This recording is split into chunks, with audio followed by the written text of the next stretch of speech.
What happens when a homeowners association president storms a man's cabin with police, only to find the state's attorney general waiting inside? The answer shook an entire neighborhood. The pounding on the door was so sharp it rattled the frame. Trevor Gaines looked up from the table, startled. Papers were spread out in front of him, county maps, highlighted sections of shoreline property rights, and a legal pad scrawled with notes. Across from him, State Attorney General Roland Pike adjusted his glasses and gave a dry smile. "You expecting company, Trevor?" Roland asked, his voice steady. Trevor shook his head. "Not a soul. Everyone knows this place is quiet. Or at least it's supposed to be." The knock came again, louder this time, followed by a voice.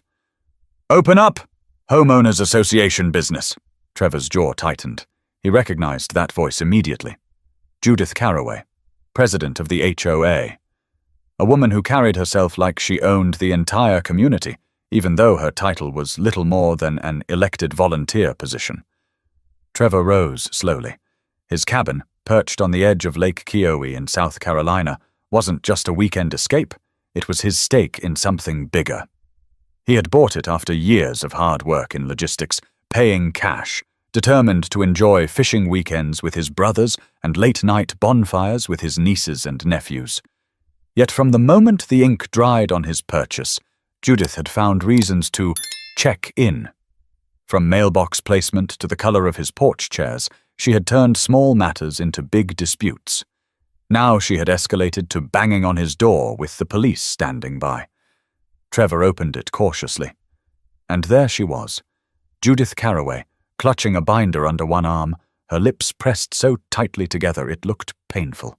Beside her stood two uniformed officers from the Oconee County Sheriff's Department, hands resting on their belts, faces unreadable.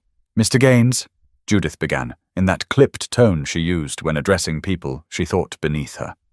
"We need to discuss your ongoing violations." Trevor didn't move aside. He kept one hand on the edge of the doorframe, the other resting casually against the wood, steady as stone. "Violations," he said calmly. "This is my property. I know my rights." Roland Pike's voice carried from behind him, sharp and unmistakable. "And so do I." Judith blinked, craning her neck toward the inside. Her eyes widened. Roland Pike was no ordinary guest. His name was on headlines, his face on the evening news. He was the Attorney General of South Carolina, a man whose presence changed the weight of every word in that room. For the first time, Judith's authority faltered. "Attorney General Pike," she stammered. I didn't realize you were here." Roland leaned back in his chair, unhurried.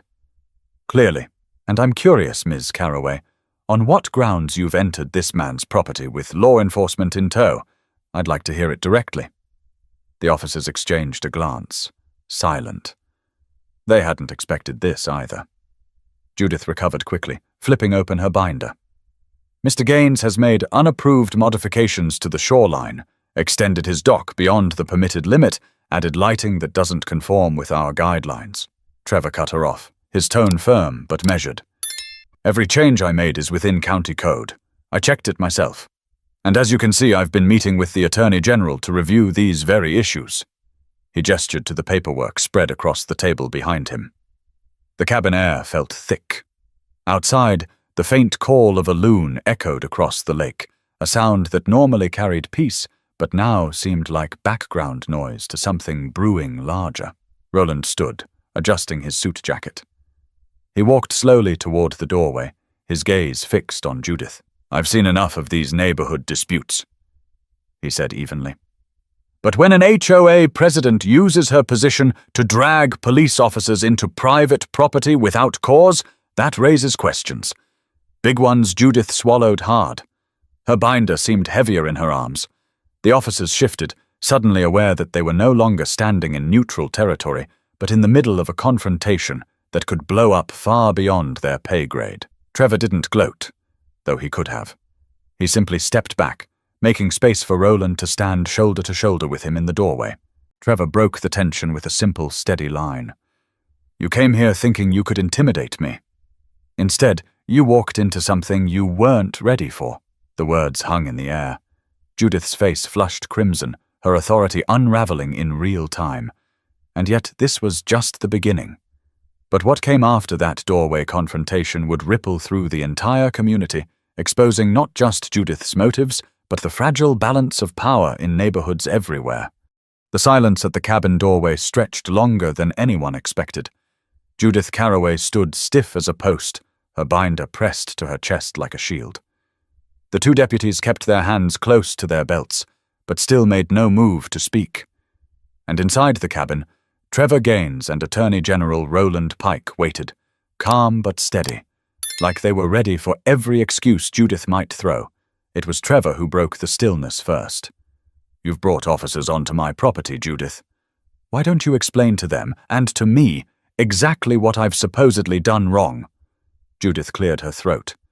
"Mr. Gaines, as president of the Lake Keowee Homeowners Association, it's my duty to enforce the community's bylaws. You've repeatedly ignored notices regarding your dock, and your lighting system is disruptive to the neighborhood." Roland leaned against the doorframe, folding his arms. His voice was low, calm, but carried the kind of weight that made people listen. "Notices, Miss Carroway? Or accusations?" "There's a difference." Judith shifted her stance, clearly rattled but unwilling to back down. "The bylaws are very clear. Any extension of a dock requires approval from the HOA board." "He didn't submit the proper forms?" Trevor's lips curved into a dry half-smile. "I submitted everything. Twice. Got nothing back but silence. That's why I asked the Attorney General here today, to review whether the HOA's enforcement has been fair." The deputies glanced at each other again. Neither had expected to walk into a situation where the state's top lawman was not only present, but openly siding with the homeowner they were supposed to check on. Roland pushed off the frame and stepped closer to Judith. His eyes never wavered. "Miss Carroway, I want you to listen carefully. Property rights in South Carolina are not dictated by personal preference or selective interpretation of rules. If this homeowner followed county codes and submitted the required forms, then your personal dislike of his improvements doesn't give you authority to escalate with police involvement." Judith's cheeks reddened. Her voice took on a brittle edge. "This isn't about dislike. This is about maintaining standards. We all work hard to preserve the community's value." Trevor's tone hardened, though he kept his volume controlled. "Standards for some, not for all. I've seen the way you ignore other neighbors' projects. I put in a few extra feet of dock, and suddenly you're at my door with a binder and backup." For a moment, nobody spoke. Outside, the lake glimmered under the afternoon sun, calm and endless. But the tension in that doorway felt anything but calm. Roland finally gestured toward the table inside. "Why don't we bring this conversation in here? You've barged into a man's cabin. You might as well hear what we were actually discussing." The deputies hesitated, but when Trevor stepped back to open the door wider, neither of them objected. Judith followed, her heels clicking against the wooden floor as though each step announced her refusal to lose face. Inside, the cabin was simple but warm. Pine walls, a stone fireplace, and that big table covered with maps and legal notes. Roland returned to his seat and tapped one of the documents with his finger. "This," he said, "is what we were reviewing. Shoreline access disputes across this county. Multiple homeowners have been blocked or harassed when they attempted to use their property in ways that are fully legal. Mr. Gaines is not the only one raising concerns. His situation fits a much larger pattern." Judith's mouth opened, but Roland raised a hand before she could speak. "You walked in here thinking this was about one dock. It's not. It's about whether your authority is being applied equally, or whether it's being weaponized against certain homeowners while others get a free pass." Trevor leaned forward, looking directly at Judith, like the Johnsons down the road.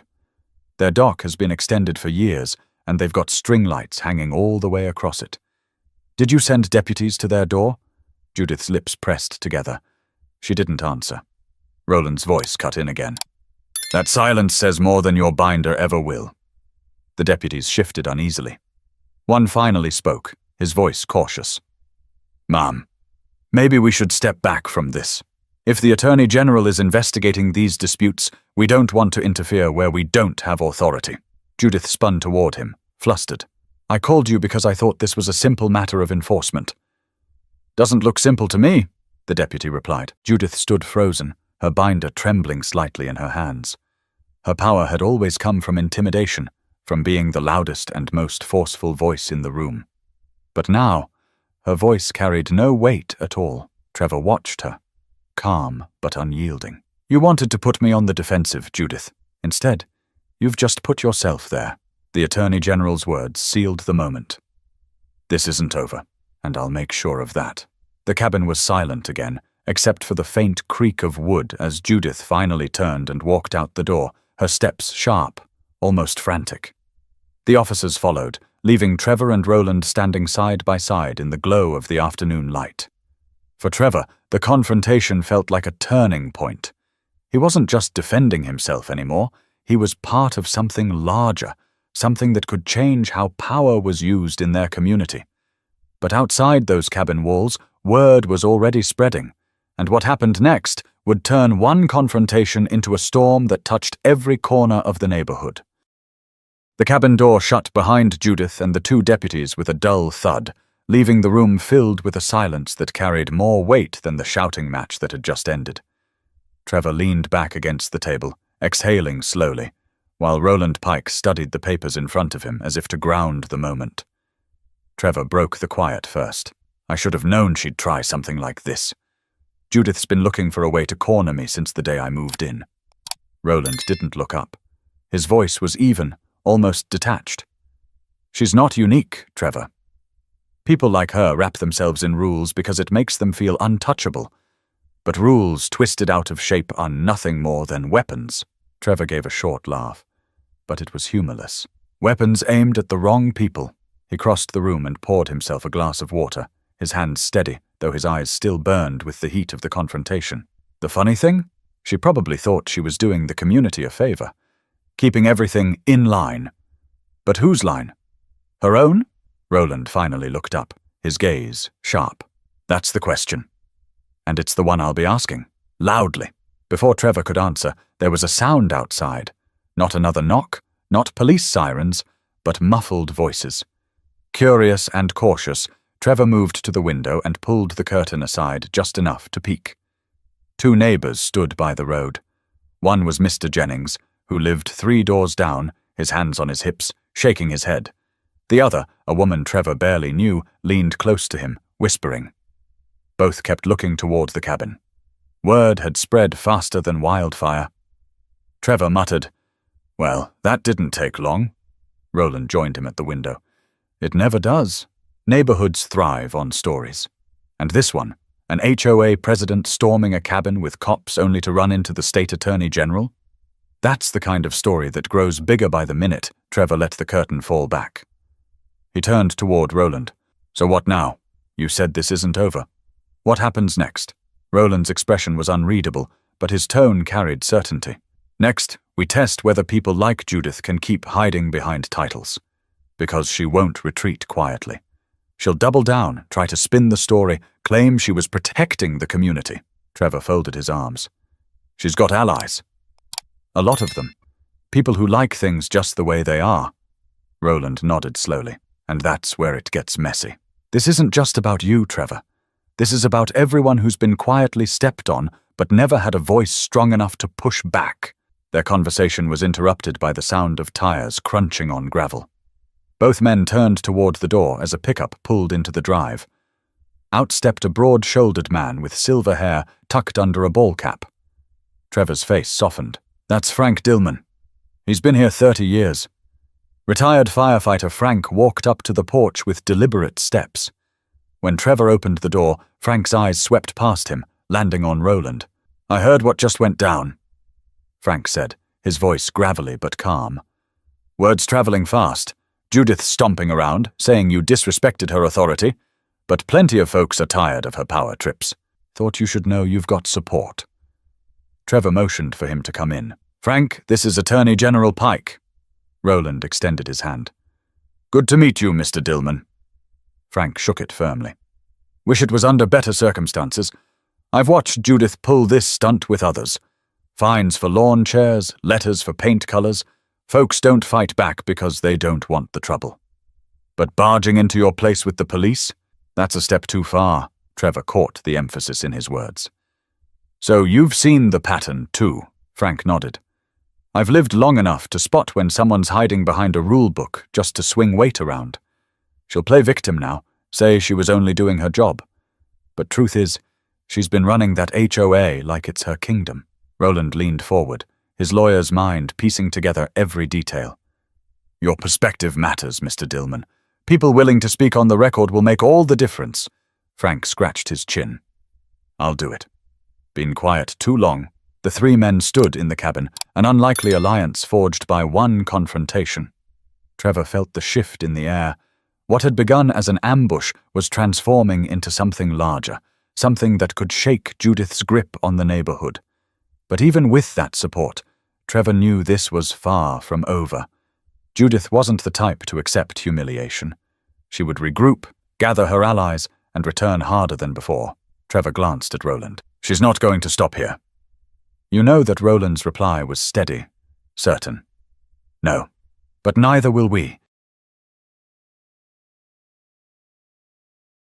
Frank pulled out a folded piece of paper from his jacket. HOA meeting's next Thursday. I guarantee she'll try to turn this into her stage. You'd better be ready. Trevor took the paper, his jaw firming. Then that's where the fight moves next. The three men exchanged a look of quiet agreement. Outside, the voices of neighbors still carried faintly on the breeze. The story was no longer contained. It was leaking through every fence, every backyard conversation, every email chain in the community. Inside the cabin, Trevor felt both the weight of the coming battle and the spark of something else. Resolve. He wasn't just standing for himself anymore. He was standing for every homeowner who had been silenced by intimidation. And with Roland Pike by his side, this fight was no longer on Judith's terms. But beyond the cabin walls, whispers were already becoming arguments, and the neighborhood was bracing for a showdown that would soon spill into the next HOA meeting. By the time the sun dipped low over Lake Keowee, the story of what happened at Trevor Gaines's cabin had already taken on a life of its own. What started as a heavy knock on a wooden door had turned into a neighborhood-wide debate, spreading faster than any official notice Judith Carroway had ever mailed out. At the gas station near the main road, the clerk overheard two customers talking in hushed but animated tones. She barged in with deputies, one man said, shaking his head. And the Attorney General was sitting right there. Can you imagine?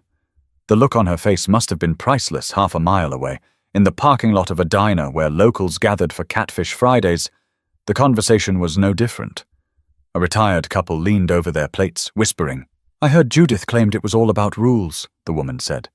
But Frank Dillman told me Trevor filed all the paperwork. He said she ignored it. Selective enforcement, plain and simple. In a community where small stories usually revolved around who painted their shutters the wrong shade of beige or who left their trash cans out too long, this one hit differently. This was no longer a petty dispute. It was a clash that pulled in the state's top legal officer, and people couldn't resist weighing in. By the next morning, Trevor noticed subtle changes. Neighbors who usually looked the other way when Judith's name came up now greeted him with nods of encouragement. A few even stopped by his driveway just to say, Heard what happened? Good on you for standing your ground, but support didn't come from everyone. On the neighborhood Facebook group, posts started piling up, some sympathetic, others sharply defensive of Judith. One message read, The HOA protects property values. Without Judith, this place would fall apart. Don't let outsiders tear us down. Another, posted minutes later, fired back. Protect property values? Or protect control? There's a difference.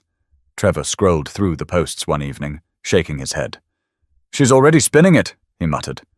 Roland Pike, seated across from him with a mug of coffee, glanced at the screen. Of course she is. That's how people like her survive. Turn the story before anyone else can? Trevor set the phone down. The worst part is, some folks will buy it. They'll say I'm stirring trouble, that I should have just let it go. Roland leaned back in his chair. Let it go? She stormed your cabin with armed deputies. If anything, you showed restraint. That matters. Trevor gave a short laugh. Restraint or not, she's got a loyal circle. People who believe every word she says. Just then, the doorbell rang. Trevor opened it to find a younger neighbor, a woman in her 30s named Callie Brenner, shifting nervously on the porch. She held a folder in her hands. "Trevor," she said quietly, "I'm sorry to bother you. I wanted to drop this off before the meeting next week." He frowned. "What is it?" She stepped inside and handed him the folder. Inside were copies of notices, fines, and warnings Judith had sent her over the past 2 years. Everything from complaints about the height of her fence to accusations that her children's basketball hoop violated neighborhood harmony. Callie's voice cracked slightly as she explained. "I didn't fight back. I just paid the fines because I didn't want trouble. But after what she did to you, I can't stay quiet anymore. People should know this isn't new. She's been doing it for years." Roland flipped through the documents, nodding slowly. "This is exactly what we need. Proof that Trevor's not the only one. If enough neighbors are willing to speak up, Judith's credibility will collapse." Trevor looked at Callie, grateful. "Thank you, I know it isn't easy." She gave a nervous smile. "It's easier now, knowing you're not afraid to stand up to her. A lot of us were waiting for someone to do it first." After she left, Trevor closed the folder and set it beside Frank Dillman's earlier notes. A small pile of evidence was starting to form, and with Roland's guidance, it was beginning to look like a case that could no longer be brushed aside as a personal disagreement. But even as the support grew, Trevor knew whispers weren't harmless. They carried weight. They spread faster than facts. And Judith was working just as hard to push her version of the story. Already a few of her allies were repeating the claim that Trevor was hostile and non-compliant, painting him as a disruptor. Outside, the lake shimmered under the last light of day, calm and steady, as if unaware of the storm brewing on its shores. For Trevor, the coming week would decide more than just his dark or his lights. It would decide whether truth had a chance to rise above rumor. But the whispers weren't just talk. They were fuel, carrying the fight straight toward the HOA meeting where Judith planned her counterattack. The Thursday night meeting was held in the small community center by the lake, a squat brick building with fluorescent lights that always hummed faintly overhead. Normally, HOA meetings drew a handful of residents, mostly retirees with time on their hands and a few board members ready to complain about lawn care. But that night, the parking lot was full, and people spilled through the doorway long before the meeting began. Trevor parked at the edge of the lot, his headlights sweeping across a sea of faces. Some smiled at him encouragingly. Others crossed their arms, waiting to see what would happen. In the passenger seat, Roland Pike sipped a bottle of water, his suit jacket draped across the back of the seat. "You're about to walk into her arena," Roland said, his tone even but serious. "Judith will use every trick she can, rules of order, procedure, her allies in the crowd. She'll try to paint you as a troublemaker. Stay calm. Speak clearly. Don't let her control the narrative." Trevor nodded, his hand tightening around the steering wheel. "I'm ready." Inside, the atmosphere was thick. Judith Carroway sat at the head of the long table, her binder in front of her like a sword ready to be drawn. Around her sat the other board members, a mix of people who looked either nervous or eager for the show. The seats for residents filled quickly, and a low murmur rolled across the room. Judith tapped the gavel sharply. "This meeting will come to order. We have several items on the agenda tonight, but given recent events, I believe it's best we address community concerns first." She scanned the room, her eyes landing squarely on Trevor. "Mr. Gaines, you've raised quite a commotion. Would you care to explain yourself to your neighbors?" Trevor stood slowly, his back straight. "Explain myself? Judith, you came to my cabin with police officers. You accused me of violations I didn't commit. And when you did, the Attorney General of this state happened to be sitting at my table reviewing the very documents you claim I ignored." A ripple of whispers passed through the crowd. Some residents leaned forward, others exchanged glances. Judith's smile was thin, but her voice carried. "You make it sound as if I acted improperly. But let's remember, we have bylaws for a reason. We can't have individuals disregarding them whenever they feel like it. That's how communities decline." Trevor's voice was steady, but it carried the weight of the last week's tension. "This isn't about bylaws. This is about selective enforcement, about you ignoring forms, ignoring fairness, and using your position to target people. And it's not just me. Others in this room have been through the same thing. From the back, Frank Dillman raised his voice. That's right. She's been after me for years over nonsense. Paint chips, a shed too close to the line, things nobody else ever gets called out for. A few people clapped quietly, while others stayed stone-faced. Judith banged her gavel. Order! This is not the time for grandstanding. Roland Pike rose then, his presence commanding attention. The murmurs stopped immediately. With respect, Ms. Carroway, this is precisely the time for accountability. I've spent the past week reviewing complaints from multiple residents. What I see is a troubling pattern of power used not to maintain standards, but to intimidate. Gasps rippled through the crowd. Judith's face flushed. This is a homeowners' meeting, not a courtroom. You have no jurisdiction here. Roland's tone sharpened. The law applies everywhere, Ms. Carroway. If residents are being harassed under the guise of community standards, that's not just an internal matter, that's a matter of public interest. The board members shifted uncomfortably.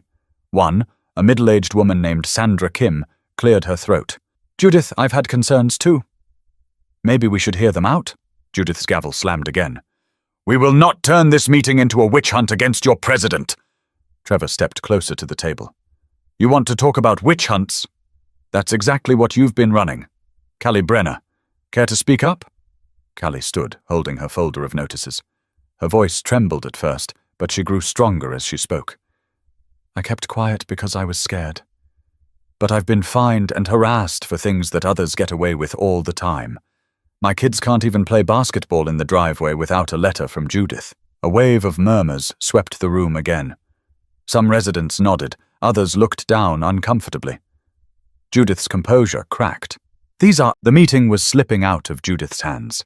For years, she had controlled the narrative, wielded her binder and her gavel like weapons. But tonight, she was cornered, not by Trevor alone, but by neighbors who were finally finding their voices. Trevor glanced around the room, catching eyes, steady and unwavering. This isn't about one dock, one light, or one basketball hoop. This is about whether this community belongs to all of us, or just the few who think they can dictate the rest. The room erupted, some with applause, others with angry mutters. The divide was sharp, undeniable.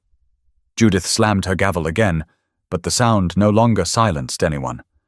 But while the community center walls echoed with arguments and applause, the real question lingered. Would the board and the deputies watching from the sidelines take action, or would Judith find a way to claw back control? The morning after the heated HOA meeting, the spotlight shifted away from Judith Carroway alone. Whispers turned toward the two deputies who had followed her to Trevor Gaines's cabin without hesitation. In a small town, law enforcement lived side by side with the people they served. Everyone knew the officers' names, where they went to church, and who their kids played ball with. That familiarity made the questions sting even more. Why did they go along with Judith? Why didn't they ask for a warrant? At the diner on Highway 183, the usual chatter over biscuits and coffee had a different tone. Deputies shouldn't be acting like Judith's personal enforcers, one man muttered, flipping his newspaper closed. A woman across the counter replied, They didn't even ask Trevor for permission. Just stood there like backup muscle. The local paper picked up the story the same afternoon. The headline wasn't flattering. HOA dispute draws state attention. Role of deputies under review. Beneath it was a photo of Trevor's lakeside cabin, sunlight glinting off the water as though mocking the chaos that had erupted inside. Inside the sheriff's office, Sheriff Leon McAdams called the two deputies, Matt Barlow and Chris Dunley, into his office. His voice was measured, but his eyes were sharp. You two need to tell me exactly what happened out there. Every detail Barlow, the older of the two, shifted uncomfortably in his chair. Sheriff, Carroway called it in like it was urgent HOA business. She made it sound like a violation that could lead to conflict. We figured showing up would calm things down. McAdams leaned forward. Did you ask whether you had legal grounds to enter? Dunley answered, his voice low. No, sir. She was forceful. Said it was a community enforcement issue, and we didn't want to escalate it in front of neighbors. The sheriff rubbed his temples. So you walked into a private cabin with no warrant, no probable cause, and the Attorney General himself sitting at the table? Do you realize how bad this looks?" Both deputies dropped their eyes. Meanwhile, Roland Pike wasn't letting the issue fade. That afternoon, he held a press conference outside the Oconee County Courthouse. Cameras crowded the steps, local reporters elbowing for space alongside state media who'd caught wind of the bizarre showdown. Roland's voice was calm but unflinching. This is not only about an HOA president overstepping her authority. It is also about law enforcement being pulled into situations where no crime has occurred, used as tools of intimidation. We cannot allow badges to be leveraged for personal vendettas. Trevor stood behind him, not speaking, but his presence carried weight. To many watching, he wasn't just a homeowner anymore. He was a symbol of what happened when ordinary citizens faced down a system stacked against them. Back at the community, reactions split even further. Supporters of Judith argued that the deputies were only doing their job, responding to a concerned call from the HOA president. Critics countered that just doing their job didn't excuse blindly walking into someone's property. At a neighborhood barbecue that weekend, Trevor overheard a heated exchange between two men. If law enforcement sides with an HOA president every time she has a complaint, then what's to stop her from knocking on anyone's door? One argued. The other shot back. You think the deputies had a choice? If they ignored her and something went wrong, everyone would have blamed them. They were stuck. Trevor listened quietly. But Roland, standing beside him, leaned in. You see, this is exactly why we can't let this fade. When authority gets blurred, when people aren't sure who's in the right, it erodes trust in the entire system. That evening, Sheriff McAdams called Trevor directly. His voice carried the weight of someone caught between politics and principle. Mr. Gaines, I want you to know those deputies will face an internal review. I can't speak for what Carroway told them, but I won't let my department be painted as her muscle. Trevor appreciated the call, but he didn't miss the undertone. The sheriff wasn't only concerned with fairness, he was protecting his department's reputation. Still, the cracks were showing. Residents who once kept their heads down were now speaking up about both Judith and the deputies. Old stories surfaced, times when neighbors said they felt pressured, times when officers seemed to show up more for association complaints than for actual crimes. But the scrutiny of the deputies was only the beginning, because as more residents began sharing their own experiences, a deeper history of Judith's behavior started to come into focus, and the community could no longer pretend it was isolated. By the following week, the narrative had shifted again. What started as whispers and Facebook debates was turning into testimony. Neighbors began coming forward, each carrying their own story of how Judith Carroway had wielded her position in the HOA like a personal weapon. It began with Callie Brenner's folder of fines and letters, but soon others followed. Frank Dillman gathered a small group at his back porch one evening, inviting Trevor and Roland to sit in. The air smelled of grilled chicken and pine smoke, but the conversation was anything but casual. Frank leaned forward, resting his elbows on his knees. I've been waiting a long time for someone to finally put her in check. Truth is, I've got a box full of notices from her. Once she fined me $200 because the grass at the edge of my driveway was an inch too tall after a week of rain. Said it ruined neighborhood uniformity. A woman named Evelyn Parks shook her head, clutching a stack of yellowed papers in her lap. She came after me for having a porch swing. Said it didn't match the aesthetic. My husband built that swing before he passed. I wasn't about to take it down, but she threatened court. I ended up moving it to the backyard just to stop the letters. Her voice cracked, and Trevor felt a knot tighten in his chest. It wasn't just him. It was dozens of people, maybe more, all silenced over the years by Judith's authority and the threat of costly legal battles. Roland took notes carefully, his pen scratching across the page. Every one of these incidents paints a pattern. Alone they look petty. Together they show an abuse of authority. Frank's wife, Marlene, chimed in. She knows most people don't have the time or money to fight back, so they give in. And the board? They're too scared of her to speak up. Trevor leaned back in his chair, letting the voices wash over him. It was overwhelming. Each story added weight, and yet it also gave him strength. This wasn't just his fight anymore. It was a collective reckoning. Word spread quickly that residents were meeting and sharing stories. Some quietly handed Trevor envelopes with photocopied letters. Others slipped him screenshots of emails where Judith's tone was less about fairness and more about intimidation. One evening, a younger couple, Marcus and Tessa Van, stopped by Trevor's cabin with a USB drive. Marcus's voice was low, cautious. "These are recordings from board meetings. Judith didn't know my phone was picking them up. You'll hear her talking about targeting people she thinks don't fit the neighborhood image." Trevor's hands clenched as he slid the drive into his laptop. The words that spilled from the speakers were sharp, cutting. Judith's voice was unmistakable. "We can't just let anyone do what they want. If we give an inch, we'll lose control of this place. People like Gaines need to be taught that rules are rules." The room went silent except for the faint hum of the recording. Roland's jaw tightened, and he clicked the file closed. That's the kind of evidence that can't be ignored. She wasn't enforcing rules, she was targeting residents. Trevor stared at the blank screen, his chest heavy. "So, it wasn't just me. She made me the example because she thought no one would push back." Roland looked at him squarely. "She miscalculated." Meanwhile, Judith sensed the ground shifting beneath her. She had built her reputation on fear and compliance, but now her authority was bleeding away. In response, she dug in harder.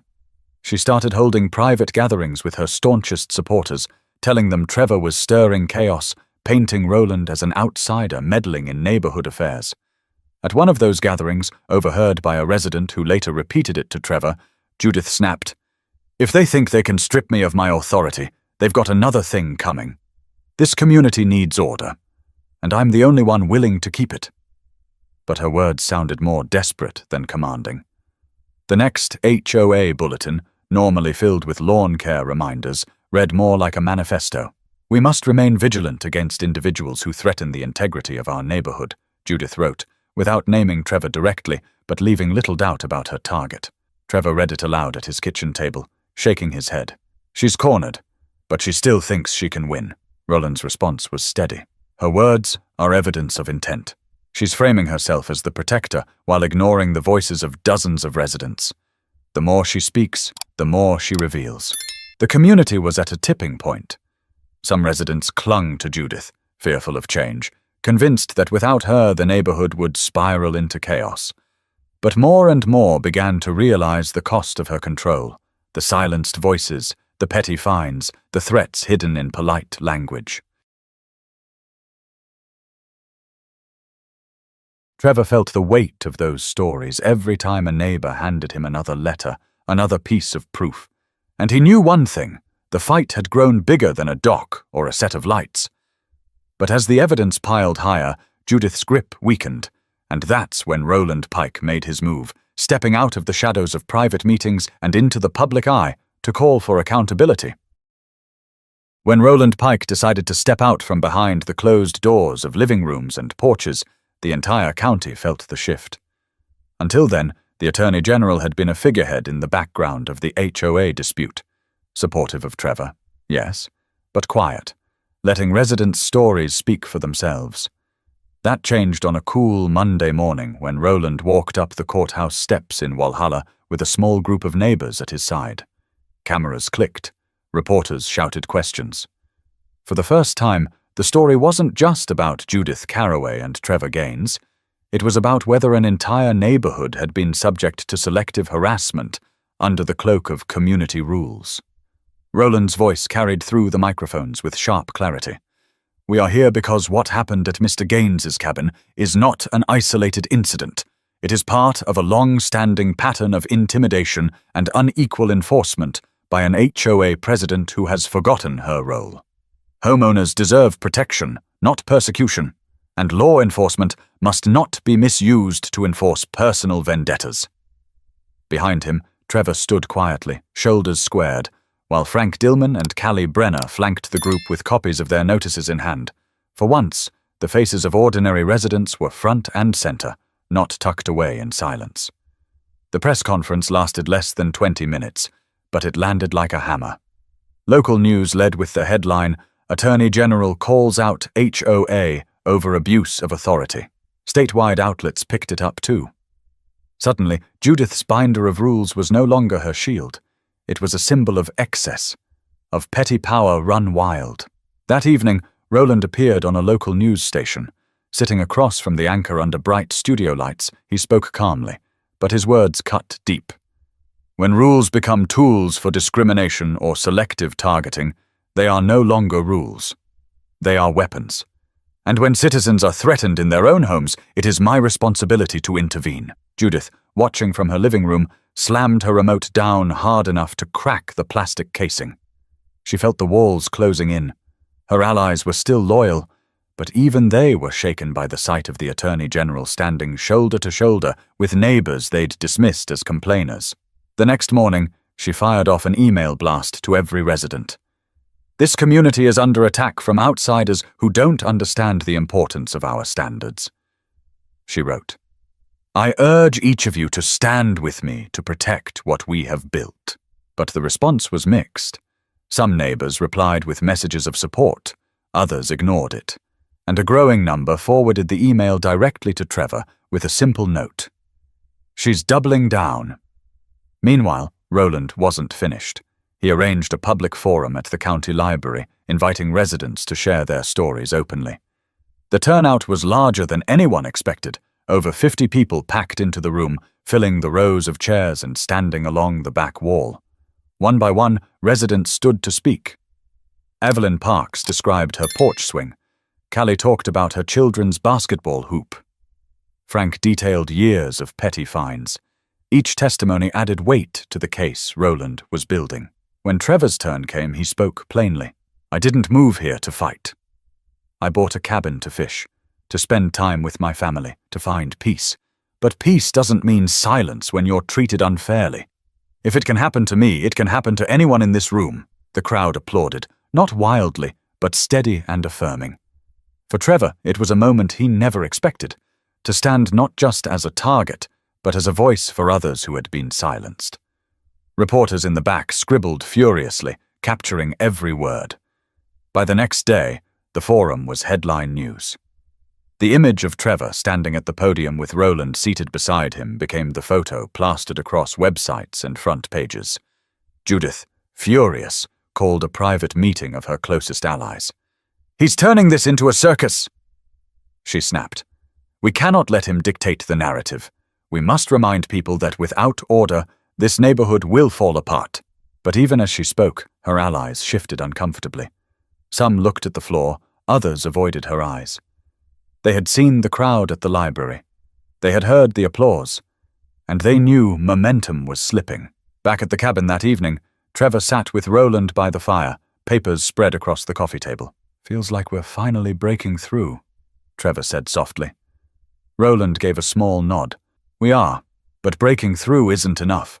We have to make..." But while Roland was building a case in the open, Judith was plotting behind closed doors, preparing for one last, desperate attempt to keep her grip on power.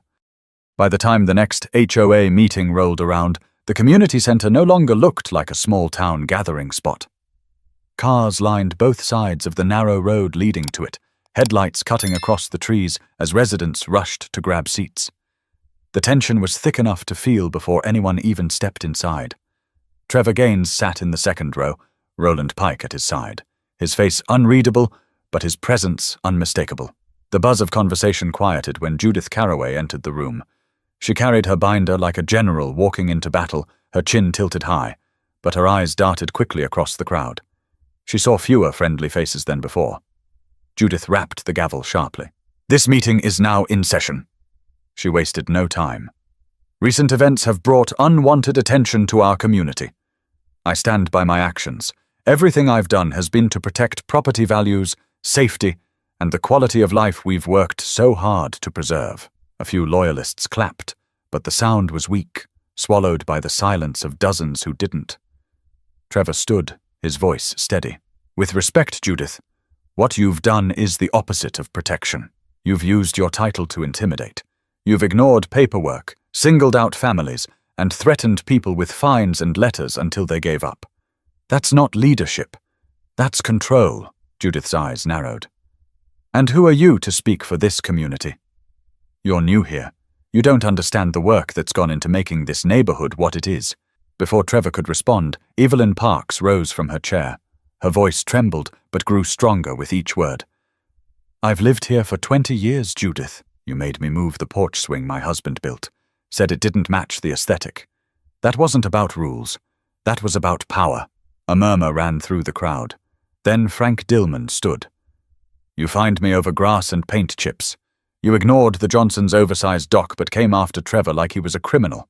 That's not fairness, and we all know it." Judith slammed her gavel. "This is out of order." Roland rose then, and the room stilled instantly. His voice carried the same weight it had at the courthouse steps. "Order is exactly what we need, Ms. Carroway. True order, built on fairness, equality, and respect. Not fear, not favoritism." Judith's face reddened. "This is a homeowners association meeting, not a courtroom." "You have no jurisdiction here." Roland didn't flinch. "You're right. I don't run this board, but I do represent the laws of this state. And when an HOA crosses the line into harassment, when residents are intimidated under the guise of rules, that becomes my business, and I assure you, the law will not look kindly on what's been happening here." Gasps echoed across the room. Several board members shifted uncomfortably, whispering to each other. Sandra Kim, who had been silent in earlier meetings, finally spoke. "Judith, maybe it's time to step aside. We can't keep pretending everything is fine when half the neighborhood feels attacked." Judith snapped back. "Step aside? I've held this community together for years. Without me, property values would sink. Standards would crumble." Trevor's voice cut through the noise. "Standards don't crumble when people are treated fairly. They crumble when trust is broken. And that's what you've done." The room erupted. Applause from some, angry mutters from others. The divide was sharp, but the momentum was shifting. Judith's loyalists tried to shout over the noise. "She's the only one keeping order," one man called. But the crowd wasn't buying it the way they once did. Roland raised his hand, and the room quieted again. "This isn't about docks, or lights, or porch swings. This is about whether power will be used to protect or to punish. And tonight, you all have the chance to decide which path this community will take." Sandra Kim motioned to the board. "I think it's time for a vote." Judith's face froze. "A vote?" Sandra nodded firmly. "Yes, a vote of no confidence in your leadership." The room broke into chaos. Cheers from some, protests from others. Judith banged her gavel furiously, shouting, "You have no authority to call such a vote!" But her words sounded thinner now, weaker against the tide of voices rising around her. Trevor sat quietly, watching the moment unfold. For the first time since he'd bought his cabin, he felt the weight of community leaning in his favor. Not completely, not yet, but enough to show Judith's reign. But the vote was only the beginning. What came after, the fallout, the choices, the lessons, would decide whether the community healed or fractured beyond repair. The vote of no confidence didn't happen that night, not officially. Judith pounded her gavel until the wood splintered, insisting procedure hadn't been followed, that the board needed more notice. But the moment had already slipped out of her grasp. The residents had seen her rattled, they'd seen her cornered, and they'd seen their own voices amplified instead of silenced. Even without the paperwork finalized, the verdict was written in the faces of the crowd. Her power was broken. Over the next week, the neighborhood changed in subtle but undeniable ways. For the first time in years, residents walked their dogs and actually stopped to talk with each other about more than weather or lawn care. People who had once avoided eye contact now compared notes about their own experiences with Judith. The fear that kept everyone quiet had lifted, leaving room for something new: accountability. At his cabin, Trevor felt the shift too. Strangers turned neighbors stopped by with baked goods, with copies of letters they had received, even just with words of encouragement. One older man clasped Trevor's hand firmly and said, "You gave us all a backbone." About time someone did. Trevor shook his head. "I didn't do this alone. I just opened the door." Meanwhile, Roland Pike filed a formal inquiry into the HOA's practices. He called for an audit of fines, letters, and enforcement records going back 5 years. The announcement made headlines statewide, placing Judith at the center of a storm she could no longer control. Even some of her staunchest allies began to distance themselves, muttering that she'd gone too far. One evening, Trevor sat with Roland on the cabin's porch as the sun melted into Lake Carroway, painting the water gold. The Attorney General set his coffee cup on the railing and said, "You know, Trevor, most people don't realize how much damage small abuses of power can cause. They look minor, even petty, until you see the pattern. Then it's clear. They're poison. Slow, quiet poison." Trevor nodded. "I just wanted peace. A place to fish, a place for family. Didn't think I'd be fighting a war with an HOA president." Roland gave a faint smile. "Sometimes peace only comes after you stand up for it." Their conversation was interrupted by the crunch of tires on gravel. Judith Carroway herself stepped out of a sedan, her face pale but determined. She walked up the steps, binder clutched tightly, though she no longer looked like the unshakable president of weeks past. She looked like a woman carrying a weight too heavy to bear. Trevor stood, wary but calm. "Judith." She didn't meet his eyes. Instead, she spoke quickly, words tumbling out. "I came to say, I've decided to step down, effective immediately. I'll be resigning from the HOA presidency. I realize my efforts to protect this neighborhood have been misunderstood, and I no longer wish to cause division." Her voice cracked slightly on the last word. She set the binder down on the porch table like it was burning her hands. Then, without waiting for a response, she turned and walked back to her car. Trevor and Roland stood in silence as the taillights disappeared down the road. For all the battles, for all the noise, her resignation landed with quiet finality. Frank Dillman stopped by later that evening, grinning as he leaned against the railing. "Looks like she finally waved the white flag. Guess we'll have to elect someone who actually listens to us." Trevor smiled faintly. "That's the hope." The neighborhood did more than elect a new president. They rewrote the bylaws, this time with residents present, ensuring fairness and transparency were built into the structure itself. Callie Brenner joined the board, her kids finally free to shoot hoops in the driveway without fear of another letter. Evelyn Parks rehung her porch swing proudly, saying her late husband would have wanted it that way. As weeks passed, Trevor finally found what he had wanted all along. Quiet mornings fishing on the lake, evenings with nieces and nephews laughing around a fire pit. But this time, those moments carried a deeper meaning. He wasn't just enjoying peace. He had earned it, and he had helped others claim it too. One Saturday, as neighbors gathered for a cookout on Frank's lawn, Roland gave Trevor a quiet nod. "You know, not every fight has to end in bitterness. Sometimes it ends in change." Trevor looked around at the laughter, the clinking of soda cans, the kids running barefoot in the grass. He thought about the porch swing, the basketball hoop, the dock lights glowing soft against the lake. Little things, but each a piece of freedom. "You're right," Trevor said softly. "Sometimes change is the victory."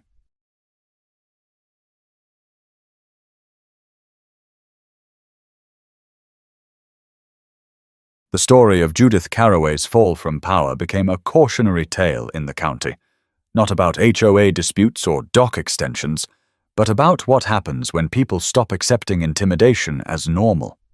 It reminded everyone that fairness doesn't trickle down from authority, it rises when ordinary people refuse to stay quiet. And for Trevor Gaines, it was a reminder of something simpler. Peace isn't given. It's built, defended, and shared.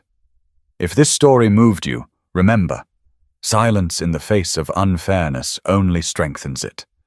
Speak up, stand together, and protect what matters. And if you want more stories like this one, don't forget to subscribe.